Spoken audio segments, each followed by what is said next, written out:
This is Mark Sobel, U.S. Chair, OMFIF. Today, I'm delighted to be joined by my longtime friend and colleague, Fabio Natalucci, for a discussion of the IMF's latest Global Financial Stability Report and a discussion on financial stability issues more generally. Fabio is Deputy Director of the Monetary and Capital Markets Department at the IMF. He oversees the GFSR's production. Before joining the fund, he had a distinguished career at the Federal Reserve and equally distinguished, though much briefer, at the U.S. Treasury. Fabio will open up with the presentation up to 15 minutes or so. I'll likely follow up with a question or two. That portion of our discussion will be recorded. We're then going to switch to an unrecorded discussion with the audience on the basis of Chatham House rules. Please flag your wish to ask a question by raising your virtual hand or signaling in the chat function, and I'll call on you, or you can pose your question in the chat function. So, Fabio, great to have you. Welcome. The floor is yours. Thank you, Mark, and thank you to OMFIF for having me again. It's always a pleasure to be here. So what I'm going to do before I move into a few slides is maybe set the stage briefly with what is the big picture that we have in mind when we're writing the GFSR this year. I think the big picture, we have moved from, if you go back the COVID time, right? The world has been hit by a series of global shocks, like global in nature. Pandemic, Russian invasion of Ukraine, different sorts of shocks, but global in nature. So we have seen a significant degree of synchronization in terms of both the economic cycle and the policy cycle. The global economy is slow. We have seen central banks across the globe easing. We have seen fiscal policy kicking in to much greater extent than we saw during the financial crisis, for example, in 2007, 2008. We've seen inflation going up across the globe, central banks hiking, first in emerging markets, then in advanced economies. And then we started to see inflation starting to come down, and now we get into this last mile. And this is the point where we're starting, or we expect to see some differentiation across countries in terms of both economic performance. Just think about the US economies, how strong it is vis-a-vis other advanced economies or some emerging markets, but also in terms of policy, in terms of monetary policy. Within the advanced economies, you have the ECB may cut soon, while the Fed seems to be, these cuts may be postponed over the end of the year. Then you have Japan, it's actually hiking already. And then some emerging markets have cut for a while, and similarly for other financial and fiscal policies. So this theme of the differentiation in terms of performance, it's something that we're starting to see in the economic data, but we have seen less in terms of like policy so far.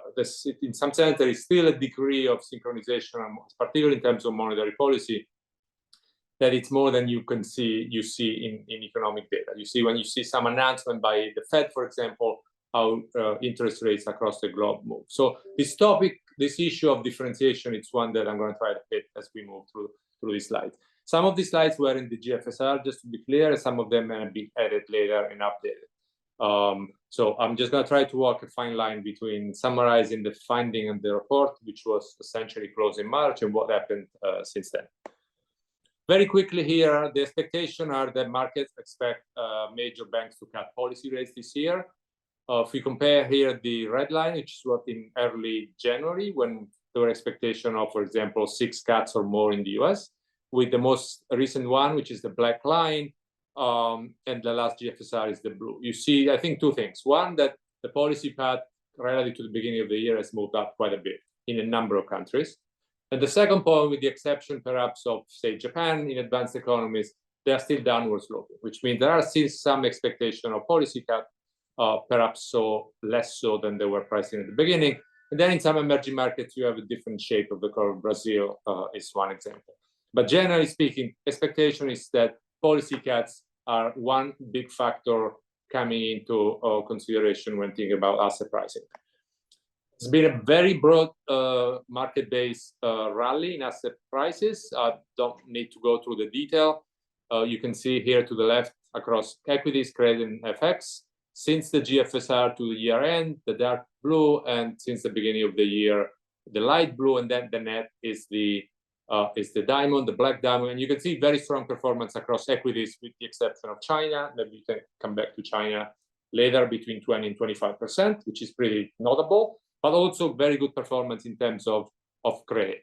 Even though in credit, other than high yield, a big chunk of the improvement performance has come last year as credits have become very, very tight. So the room for continued compression is starting to close. And also significant performance across alternative asset classes, just showing Bitcoin and gold here as an example. Now, a big driver of AI, of equity performance has been optimism about AI. So what I'm showing here to the left is earnings expectation for the Magnificent Seven vis-a-vis the rest of the S&P 500. Dark green and dark blue at 1 year horizon, 12-month and 5-year horizon earning per share expectation vis-a-vis the rest of the market. So you can see that an important driver of performance of the Mag 7 has been expectation of earning outperformance, particularly the 12-month horizon, but also over the next 5 years. Then what we try to show is compare the current episode with, in terms of the Mag 7, with what we call the granolas. Those are group of firms, the performance in Europe, more traditional, some of them, and then also with the tech bubble leaders back in early 2000.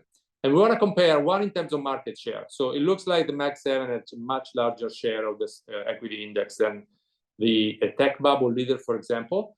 And then how they behave in terms of pricing. Right? If I don't have it here, if I show earning expectation for the tech bubble leaders, they would very much look like the Mag 7 here. That's another way to say then the main driver of PE in the middle there, the yellow line, is primarily driven by prices. Another way to say that there was more ebullient sentiment back in the tech bubble than there is today for similar earnings projection. And that the reverse of that is that the ROE for the Mag 7 seems to be higher than the tech bubble. Now, I'm not trying to cheerlead the AI market here, just to make a point when people ask the question whether the market has gone too far in terms of expectation and performance of this AI-driven, how that compared to another historical episode. That strong performance has also been evident in emerging markets, maybe showing hard currency issuance to the left, to the right first, particularly for investment grade rated issuance today in 2024. It's above the range over the last 10 years plus, between 2011 and 2023. So very strong issuance in the investment grade level, less so in the high yield. And then we have seen also some recovery in flows. That was true particularly in Q4, both equities as well as local currency. We have seen a little bit more weakness in flows as some of the interest rates have moved up since early in the year, and that expectation of rates staying higher for longer seems to have weighed on risk appetite for emerging market equities and local currency. And then finally, one way to summarize all this is to look at financial condition, right? These are the in-house IMF indices.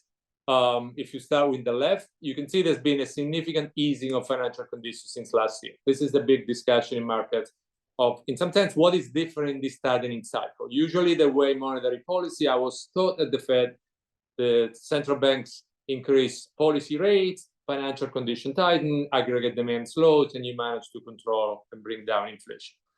From that standpoint, this episode is quite unusual. We have seen a significant tightening of monetary policy, the policy rate, since the beginning of the tightening cycle.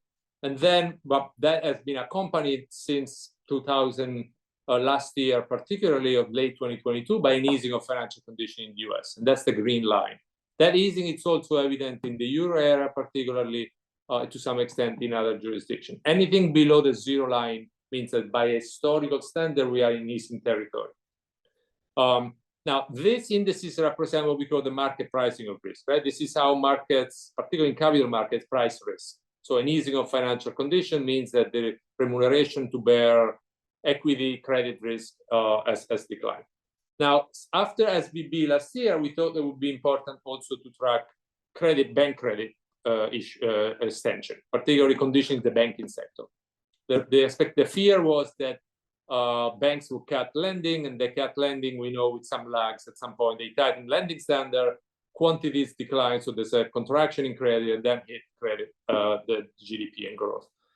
What we have seen, if in nominal terms at least, the only jurisdiction where we have seen a decline in banking was in Europe. That's the red line. There's been a slowdown in the US, but that credit extension in nominal terms, the green line has actually picked up. So both from the banking side and the capital market side, I think the summary here is that conditions continue to be quite easy. And the reason why we look at this is the following. I think one concern, particularly for the US, is at the time when we came out of COVID with household and corporate balance sheets quite clean and lean, that if financial conditions continue to ease, that there is an incentive for households and firms to pick up some debt, right? So start to levering themselves up to continue sustain this consumption and investment, and in some sense extend the strong performance of the economy. But that comes at the cost of, one, building up vulnerabilities, that in the case, but also making the central bank job much more difficult in terms of bringing inflation down. So that one scenario that we're trying to keep a close eye, and we have a box in the GFSR where, particularly for the US, we play out different scenarios in terms of credit growth and how that impact economic activity and potentially make central banks' job more difficult. The GFSR then goes into a number of risks, right? We highlight a number of short-term salient risks and a number of medium-term vulnerabilities. I'm going to try to cover a few of the short-term and then handpick some of the medium-term. In terms of salient near-term risks, one is that, in some sense, again, linking again this point of financial stability, that financial market volatility has been very low, despite the fact that economic uncertainty is high. So what I'm showing here to the left is the blue. It's a global economic policy uncertainty index. So very elevated, world with very elevated uncertainty at the time when volatility, and think of this as a cross-asset average volatility between equities, FX, and credit, has actually declined, collapsed quite a bit. So implied volume markets is very low, despite the fact that uncertainty is high. Another way to look at this is to look at cross-asset correlation.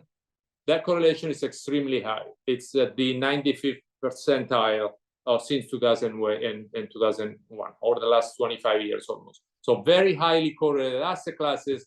Traditionally, asset classes are correlated in times of stress. So it's quite unusual to have this very elevated correlation. Why this is relevant? The concern is that if there is a tightening of financial conditions, so repricing of risk, the adjustment will occur not in one specific market on one specific country, but more broadly across jurisdiction and across asset classes. And that will be an amplifier of that tightening. Now, have markets gone too far? I'm not going to do, I'm going to skip this slides, but maybe point to two background factors to consider. One is that this ebullience in markets occur despite the fact that the inflation outlook remains quite uncertain. If you look to the left, you can see the cumulative surprise in the US, particularly at the US core PCE, has been very strong since the beginning of, since COVID. That's the red dotted line. But the more relevant charts that I want to focus on is the one here, the one here to the right. If you look at the distribution analyst forecast for core inflation for 2024, the upper part is the US, the bottom part is Europe.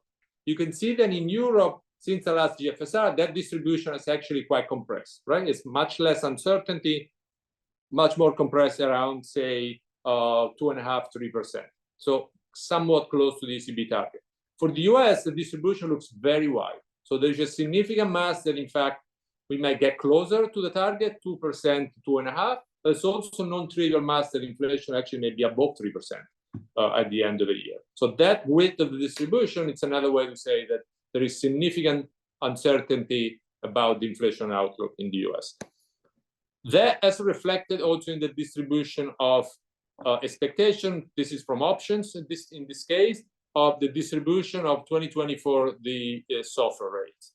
So if you look at the chart to the left, obviously the mass, it's in a bucket of policy rate at the end of 24 between 5.25, where it's now, and 4.25, right? So say 3-4 cuts. But since the beginning of the year, there's been also a significant increase in the mass, in the possibility that there will be either no highs or actually, no cuts or actually a high. That's the red distribution, the red area in the left. And implied volatility derived from option in interest rate remain quite elevated, as you can see here to the right. I want to move to another issue that we are considering, which is property sector adjustment, particularly focus on one in the middle here. This is about China. One thing we try to do is to think about the adjustment in real estate in China, is to think about how this episode compared to the US subprime crisis, as well as Japan early 90s. And so it's another way to ask, where is the adjustment occurring? Is it occurring at the price level or the quantity level? Right? How is the balance sheet adjustment going on?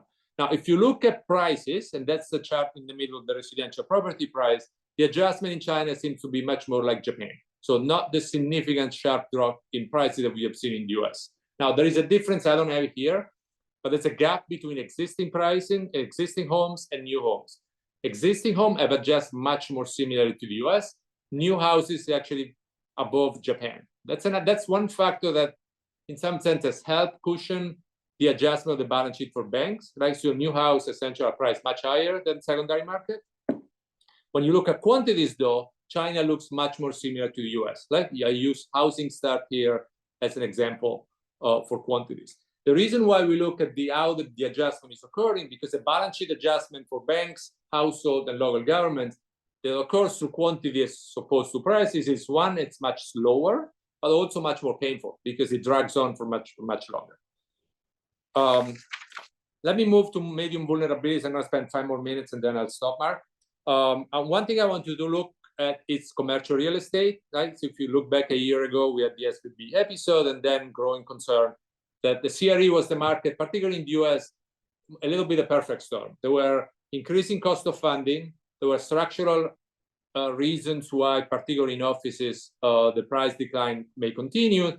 And then there is also a large, significant presence on non-bank financial institutions, right? The CMBS market as well as the REITs market.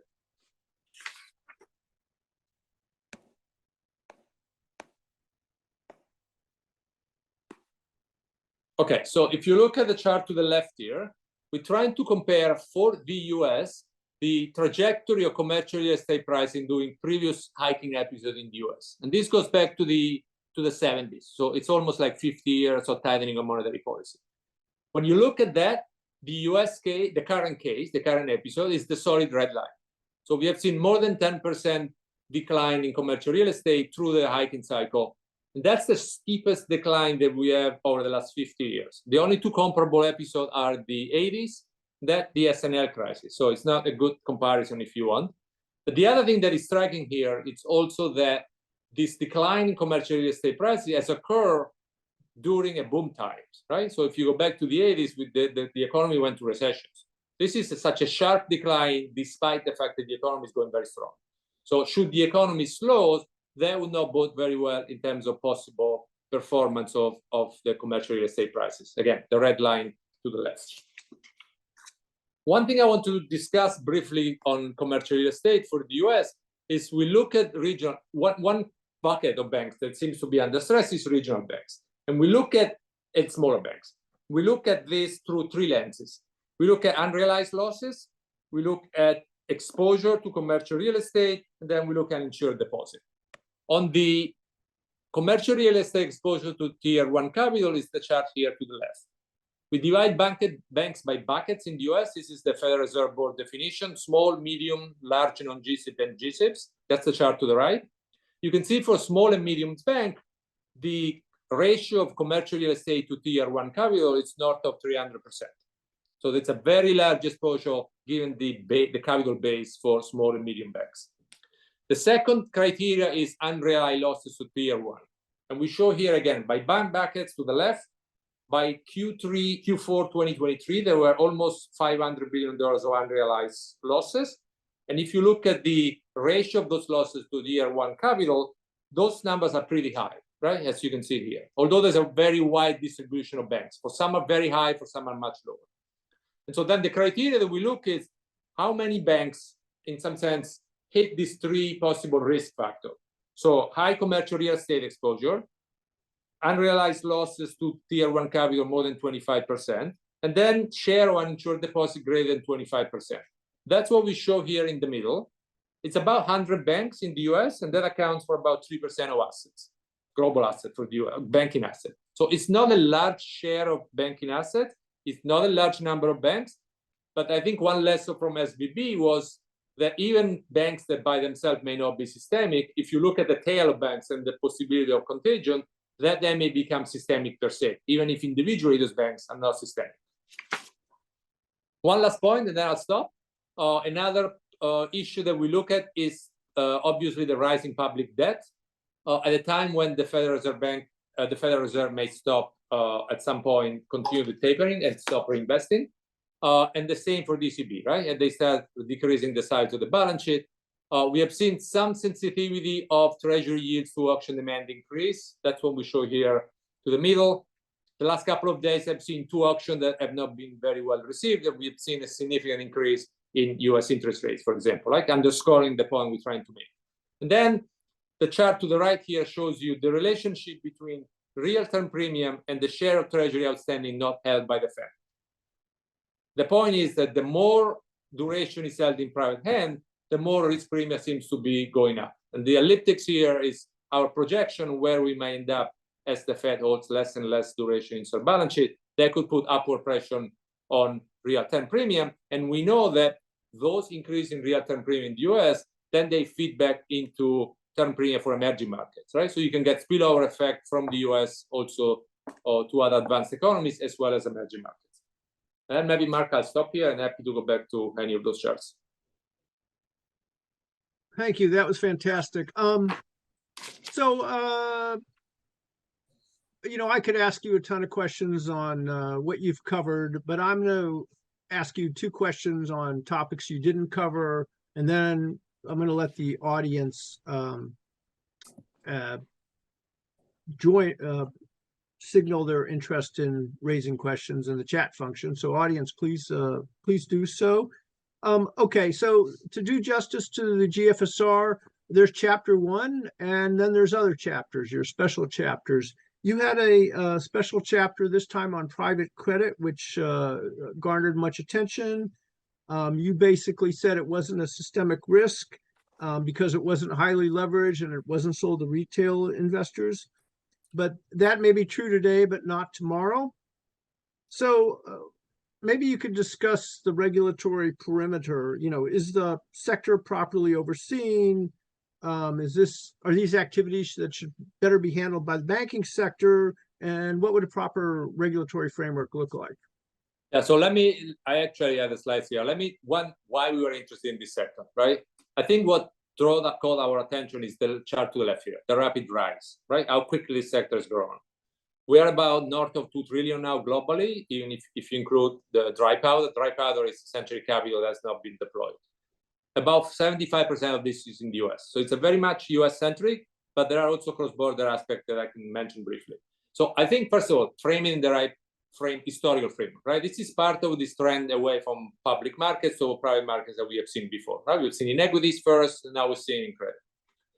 Obviously, there are benefits. I think one benefit is, for example, for institutional investors, particularly at a time when yields were very low. This was an alternative asset class that you could invest and get risk yields, obviously, because of the liquidity of the asset class, but there were a source of income, of yield for institutional investors.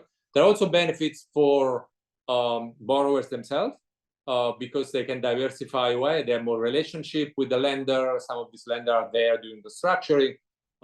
There's more agility and flexibility. And then the broader financial stability point, I think broadening the funding source for the financial system away from banks at the center of the system to other corner of the financial system, I think it's a positive, this diversification of funding.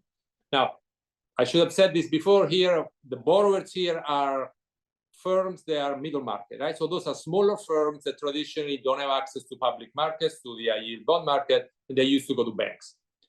Now, we look at these banks, and that's the chart in the middle. This seems to be borrowers that are, one, smaller in terms of size, and they seem to be more levered.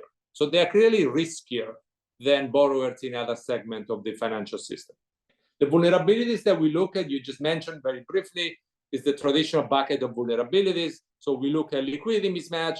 I think we concluded that because some of these investors, these private credit funds have lockup period for like, say, 10 years, the run dynamics that we see in open-ended funds are not visible. The exception is obviously retail, right? There's a bunch, $100 billion plus and growing segment of this market that is being marketed to retail investors. So to the extent that this is opening up to retail investor, it's important, despite the fact that there are some liquidity risk management tools in place, make sure that the understanding of investor in terms of the illiquidity of the assets is clear. So that the liquidity expectations are not different from reality, effectively. We look at leverage. The leverage is starting to be a little bit more concerned. There's at least three layers of leverage. There's the leverage at the borrower level. That's the chart in the middle. There is leverage at the private fund itself. So they tend to essentially bucket a bunch of loans and then as a portfolio being financed by banks. There are Federal Reserve Bank data. Looks like leverage is not particularly high. It's 1 or around 1. And it's over collateralized. So maybe it's not an issue today, but there is leverage provided by banks. And then there is the leverage potentially being employed by investors, particularly to some complicated structured finance vehicles. So this layering of leverage in different parts of the system, I don't think we have a good sense. There is the opacity argument. Some of this is very hard to monitor. We don't have data. We have to rely on commercial data. The marks on itself, so there's no mark to market on a daily basis. Could be a positive in normal times, could be problematic if there is a sharp repricing and prolonged recession. And then finally, the interconnectedness. Just the name I mentioned here, right? I mentioned banks, I mentioned institutional investors like pension and insurance companies that are private equity. So this interconnectedness of the system, this ecosystem, it's very, very hard to monitor and track and to get a handle on it. And then there is the cross-border aspect, which is some of these, particularly US funds, have a significant footprint in Europe in terms of lending. So it's direct lending to European firms. And then there is the fact that investors in US funds tend to be institutional investors located in Europe, can be in Japan, could be in other jurisdictions. This cross-border aspect that we essentially have very, very limited visibility into. So the question that you hinted at, given all this possible risk, again, this is not today a risk today. I think today our assessment is that financial stability risks are limited. We just have no idea how this segment growing this fast may perform during a crisis. Sorry, may perform during a prolonged recession, right? I don't know what the performance of the asset class is. And because banks are competing in the upper part of this segment, we start seeing a deterioration in underwriting standard, in pricing, either competing or partnering up with this fund. So there's a risk that deterioration of price and non-price terms could also trickle down to the broader market. And so the question that you ask is, where should the perimeter be? My personal view is that to the extent that all these markets may benefit for central bank intervention, we have seen during COVID when the Fed started buying credit, both investment grade as well as high yield ETFs, to the extent that this is a market-based support provided by central bank, even players that are not within the supervisory and regulatory perimeter benefits from that. So I think it's a fair question to ask, where should the perimeter be? What is the right extent of disclosure? Is supervision intrusive enough? And where the regulatory perimeter itself, if some of these winners stay outside of the regulatory perimeter, and essentially there's an asymmetric payoff. I don't think we have an answer at this point, but I think it's a fair question to ask whether the setup it's the correct one at this point. All right, next time we'll ask you and you'll have an answer. Okay, the second question I wanted to ask you that's not on your presentation per se is, there's huge lobbying across the globe by banks against Basel Endgame that suggests it will harm lending, harm economies. What's the IMF's overall view on the Basel Endgame and whether some of the proposals that are out there could actually be harmful? So let me step back and then I'll answer this very quickly. I think one lesson we learned from SVB last year, right? Again, is that individual institution, not systemic per se, may be a touch, if you want, to generate or be part of a weak tail of banks where contagion makes their weak tail systemic. And I think we have, obviously, the banking system has been very resilient since then. We have not seen a banking crisis in the US, thanks to the support by federal banking regulators, or the Federal Reserve facility themselves. So I think that crisis has been, in some sense, stopped, but the weak tail of banks remain. And so I didn't have a minute to show it to you, but if you look at this chart here, right? So what we're showing here is our monitoring tool for the banking sector globally. It's about 500 banks that we track on a quarterly basis, for which we use the supervisory KMOT system. effectively capital adequacy, asset quality, earnings, and liquidity, complemented with market-based information. So say market-based leverage, as well as analyst forward earnings expectations. What we see here is banks that trip at least one of these 5 criteria. Sorry, the banks that trip at least 3 of these 5 risk dimensions, right?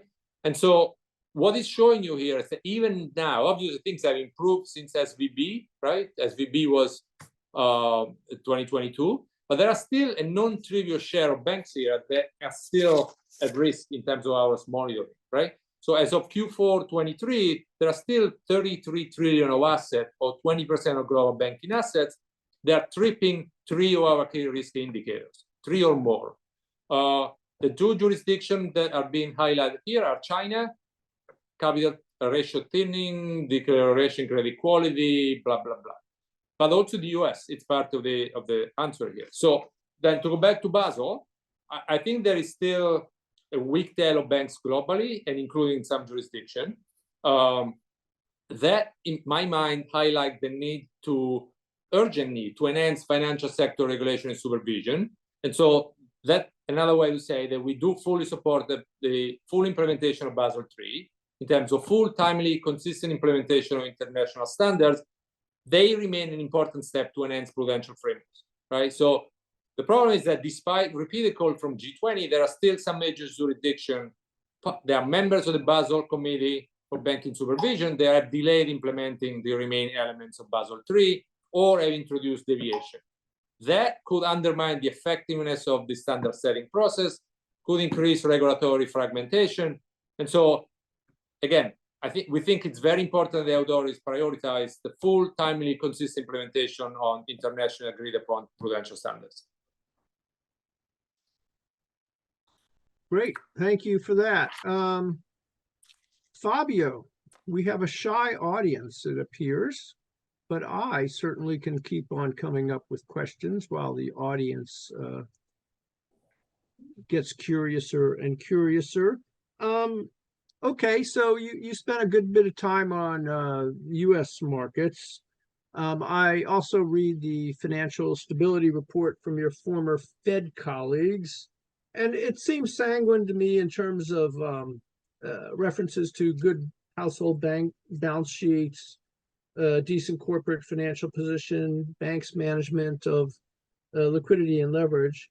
But, you know, as you mentioned, we did have SVP, equity valuations are higher, there are commercial real estate risks, institutions are sitting on large mark-to-market losses, hedge funds, leverage is seemingly a potential risk. I might ask you if you thought your Fed colleagues were too optimistic, but you might not want to answer that one. But I would ask you if how concerned we should be about potential systemic risk in the U.S. financial system. So I think you are correct. I'm not going to answer that, but I'll answer differently from the back door. So I'm just going to give you our assessment. I think our assessment is that financial stability risks have actually diminished compared to the October GFSR for a number of reasons. I think some of that I mentioned before. We have seen some of the potential systemic risks that a year ago we thought they could materialize, but coming out of the banking sector, tightening of financial conditions, the risk of bank actually contraction of bank credit that will hit the economy, slow down the recovery. They have not materialized, right? So we have seen the global economy has continued to move along and recover. We have seen inflation, broadly speaking, coming down globally at some jurisdiction faster than other. Now, of course, the battle against inflation is not won. We are still in the last mile of disinflation, and in some jurisdictions like the US, we have seen a few inflation print, particularly in the beginning of the year, that were not perhaps where the Fed would have liked them to be, to give them confidence that inflation was sustainably coming down to target. But generally speaking, the backdrop, the macro inflation economic outlook has been positive, and the easing of financial condition has been supportive of growth. So in the short term, I think financial condition risks have diminished. We flagged, as I tried to do, some near-term salient risks. Commercial real estate was one of them. Asset valuation is another one. Possible risk of repricing in a world of low volatility and high correlation. But then also we've also flagged some medium-term vulnerabilities that may become weight on economic growth over the medium term. The one that we flagged there is debt. I think public debt, it's one. It's not just an advanced economy story. It's also an emerging market. If you allow me for a second, this is like there is the topic of financing and fiscal challenge in the end, right? So market has been open. I said we have seen issuance, particularly the investment grade at the sovereign level. We have seen ebbs and flows in capital flows. And even frontier and low-income countries have been able to access markets. Capital markets are open, essentially. It's been very opportunistic. The cost of tapping financial markets, global financial markets, is still high. But if you think in terms of net issuance, right, not just issuance, but how much has been issued vis-a-vis maturity currency debt, net issuance barely kept pace with maturity bonds, right? It's pretty flat, right? If you look at the upper chart to the left. And then the fiscal outlook has deteriorated for a number of countries. Like, for example, if you think how much central government debt is held by banks in the middle here, you can see for African low-income countries, we are approaching 20%. That means that 20% of bank assets in low-income countries in the African region are essentially sovereign debt. So that is reminiscent of this issue of the sovereign bank nexus that we have emphasized in previous version of the GFSR. And then this feedback loop that I hinted before between possible tightening of risk premium in the US vis-a-vis emerging markets, right? So if you look at the decomposition of 10-year yields in emerging markets since 2020, part of the increase in yields has been the policy path, right? That's the blue line. More for some countries than others. But part of it has been also term premium. That's the red bar. So those term premium have widened in a number of emerging markets. And the risk here is, again, should term premium in the US widen? We have seen that there is a very notable correlation between 5-year forward real rates, right? So think about real rates between year 6 and year 10 in the US and term premium in emerging markets. Should, for some reason, real rates move higher in the US, either because the Fed needs to stay higher for longer or because they are concerned about the fiscal sustainability or the fiscal path of the US economy, that increase in that real long-end real rates would actually have the potential to feed back into term premium for emerging markets and put upward pressure on yields in emerging markets. So that feedback between the fiscal situation in the US and term premium in emerging markets is another issue, another fiscal challenges for EM themselves. We also look at China and some of the remaining challenges in the housing market there.